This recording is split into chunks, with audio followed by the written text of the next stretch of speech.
Misri yetu.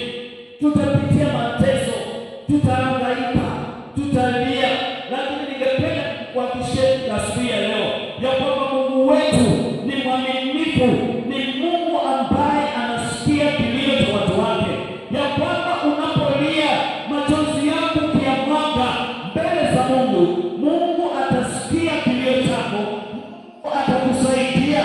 Biblia inasema kwamba nimeshuka sana, nimekuja mwenyewe nikawatoa katika Misri, nikatimize ahadi niliyopea babu zetu Abrahamu, Isaka na Yakobo. Bwana Yesu asifiwe. Kwa hiyo kuna wakati unaweza kuwa katika Misri yako na Mungu anakuja kukuondoa katika ile Misri na anakutupa kwenye jangwa. Sio kwamba Mungu hajaona kile ambacho unapitia. Watu wa Mungu jangwa, Biblia inasema ya kwamba wana wa Israeli waliingia kwenye jangwa kwa sababu Mungu alikuwa anataka awafunze jinsi ya kunyenyekea. So it was a lesson, it was a class that the people of Israel were not to event. Hawangekwepa lile darasa la kuwarudisha chini ili wakaseme, Bwana tumeshuka, wewe ukainuliwe. Bwana tunakutazamia ya kwamba mahali hapa ukituacha peke yetu hatutaweza. Kwenye jangwa kuna nyoka, kwenye jangwa kuna mateso, hakuna chakula, hakuna maji safi. Bwana tunakutazamia, wewe peke yako utatuokoa kutokana na hili jangwa siku ya leo. Bwana Yesu asifiwe. Kwa hiyo Mungu anaweza kutoa Misri, na wakati anakutoa Misri sio kwamba atakutupa tu Kanaani.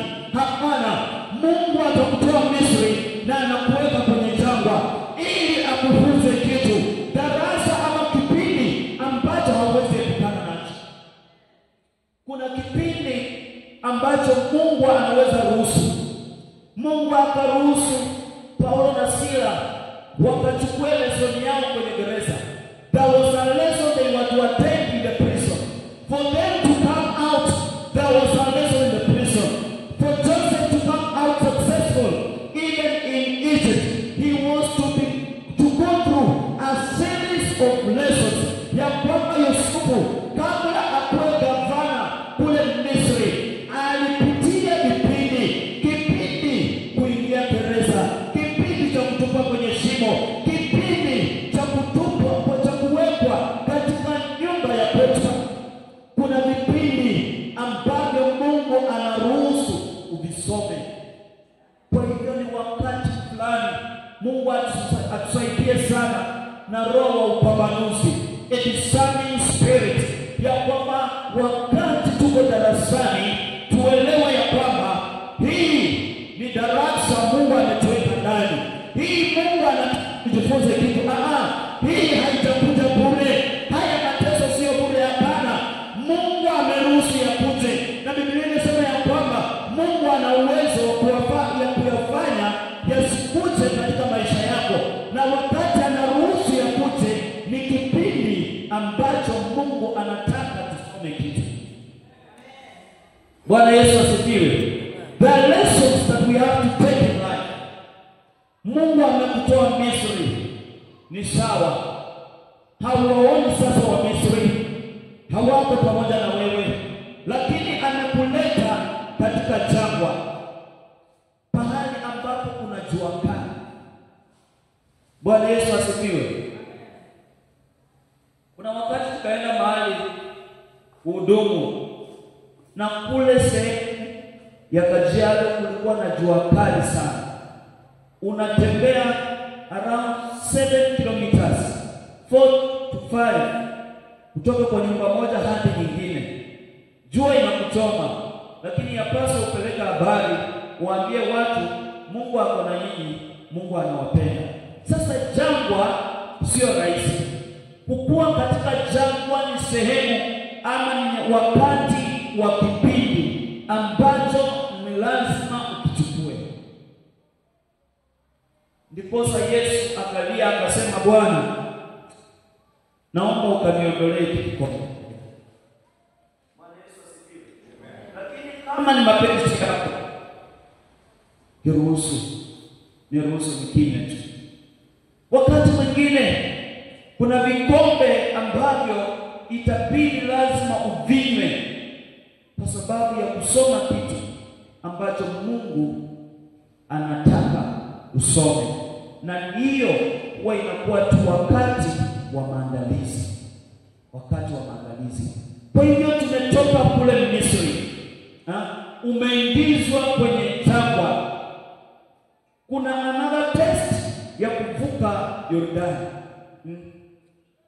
Wewe unaanza kusema sasa nitavuka namna gani? Kila wakati tumekuwa tunaambiwa kwamba Mungu ni Mungu mwenye neema. When you read 1 Peter chapter number 5 verse number 10, the Bible says, but the God of all grace, ya kwamba na Mungu wa neema yote. Bwana Yesu asifiwe. After having suffered for a while, I will restore you. I will strengthen you. I will make you firm and steadfast. Bwana ya kwamba and the God, but the God of all grace, yani ni Mungu mwenye neema yote, ni Mungu ambaye ana neema yote. Kama ni neema ya afya, iko kwa Mungu. Neema ya upanuaji iko na yeye. Neema ya uponyaji iko na yeye. Neema ya urejesho iko na yeye. Neema ya kisomo unataka kusoma iko kwa Baba. Neema ya utajiri iko kwake Yesu. But the God of all grace, Mungu wa neema yote, Mungu wa neema ya amani, Mungu wa neema ya furaha, Mungu wa neema ya amani, iko pamoja na yeye. Na huyo Mungu tunapomtazamia, when we fix our eyes unto the Lord, Mungu wa neema yote ataonekana katika maisha yako na atakufanyia yote, maana yeye ako na neema yoyote. Bwana Yesu asifiwe. Kwa hiyo asubuhi ya leo nataka tujifunze kitu. That while in the wilderness, wakati wana wa Israeli walikuwa katika jangwa, Biblia inasema ya kwamba walipata tena nafasi ya kuanguka chini ya miguu ya Musa.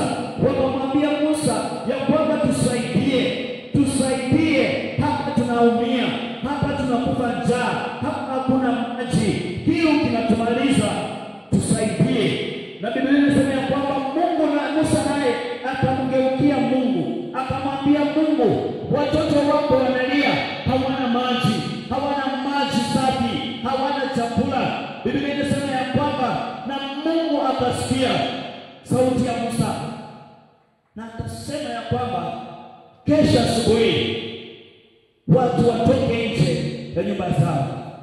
I will rain with manna and quails for people to eat. Kwa hivyo hata katika jangwa Mungu anabaki kuwa Jehova Jireh, Mungu ambaye anapeana. Kwa hivyo wakati uko katika jangwa lako, wewe usilie, usilalamike, mtazamie tu Bwana. Yeye anaweza kukupea hata katika jangwa. Ndio watu wanaweza ona ya kwamba unateseka, lakini wewe uko na Mungu. Mungu anakupea hata katika jangwa. Wewe uko na yoyote, wewe uko na kila kitu. Ndio uko katika jangwa, lakini Yesu amekupa mkate, Yesu amekupa chakula, Yesu amekupa mavazi hata katika jangwa. Biblia inasema ya kwamba wana wa Israeli walipokuwa katika jangwa, neno linasema ya kwamba nguo zao walikaa katika jangwa. Biblia inasema miaka 40, lakini hakuna nguo yao hata moja iliyoraruka. Hakuna nguo iliyoraruka. For 40 years, people of God, miaka 40, lakini Biblia inasema hakuna nguo iliyoraruka. Mungu anaweza kukusitiri, Mungu anaweza kukusaidia, Mungu anaweza kukuweka